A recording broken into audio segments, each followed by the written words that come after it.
Now, Time magazine has revealed its tiresome Person of the Year honor for 2017. Ooh. It turns out that the person is not a person at all, but a group of so-called, drumroll please, silence breakers, the voices that started a movement, those who turned the Me Too hashtag into a rallying cry. Among the silence breakers are actresses Rose McGowan and Ashley Judd, who together exposed the bathrobed marauder, the pudgy Harvey Weinstein, the founder of the Me Too movement, and a former Fox, now NBC anchor. Here's a bit of Time's Person of the Year, wait for it, video. I am here to give you permission to be angry. People are afraid, especially women. We're conditioned since birth to be polite. To be nice, to be kind, to be liked, to not make waves. Well, there's a lot of BS, which is what she said, and self-aggrandizement out there.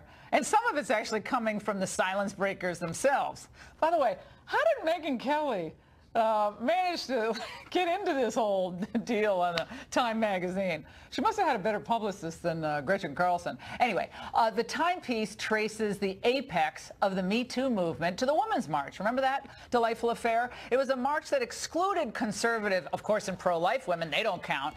It was almost entirely partisan in nature and an overall disaster. Anyway, a real shocker. It did not even mention the Time magazine Person of the Year issue, Juanita Broderick or Paula Jones by name. Yet, of course, they hit the president and, of course, the Access Hollywood tape, writing that Donald Trump could express himself that way and still be elected president is part of what stoked the rage that fueled the Women's March the day after his inauguration. It's why women seized on that crude word as the emblem of the protest that dwarfed Trump's inauguration crowd size.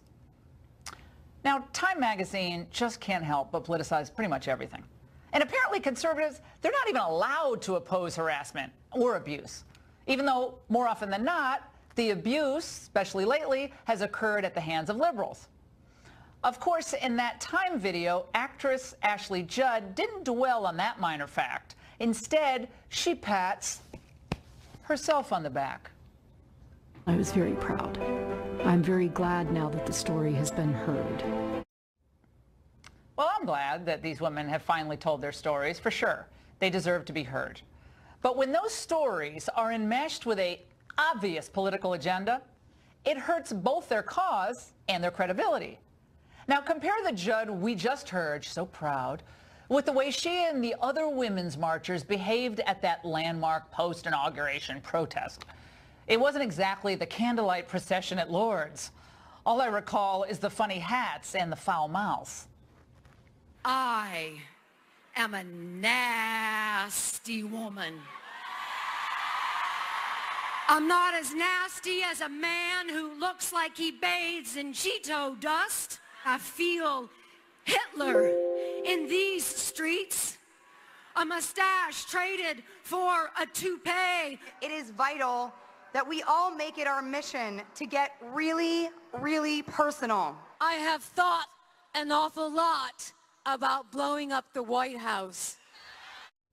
I like the Madge who did the Palmolive liquid better. Anyway, does any of that help a woman being abused in the workplace or create a culture of respect? Of course it doesn't. Just you look like a bunch of fools. And like the Person of the Year citation, this cause has been remade into a political weapon with one goal: taking back political power. Trump and populist conservatives took it from them and they want it back.